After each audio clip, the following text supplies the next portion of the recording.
Në hije të hapave të parë, ka një burr që e ka marrë goditjen për ty.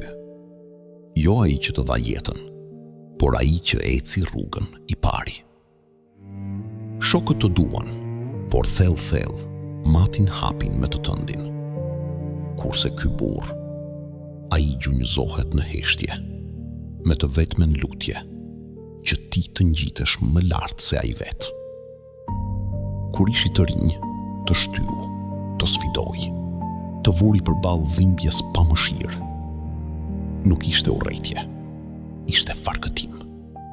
Ai po të stërviste mburojen, që kur bota të godiste vërtet, ti të mos rrëzoheshe. Ai e shkeli ferrin i pari, që ti të ecje mbi lule. Përpiqet të mos e tregoj, por kur ti fiton, shpirti i tij merr frymë i lehtësuar. Ai nuk kërkon falenderime, kërkon vetëm të shohë në këmbë. Ai burr është vëllai yt i madh. Telefonoi sot. Ndonjëherë edhe luftëtarët kanë nevojë ta dëgjojnë se nuk janë harruar.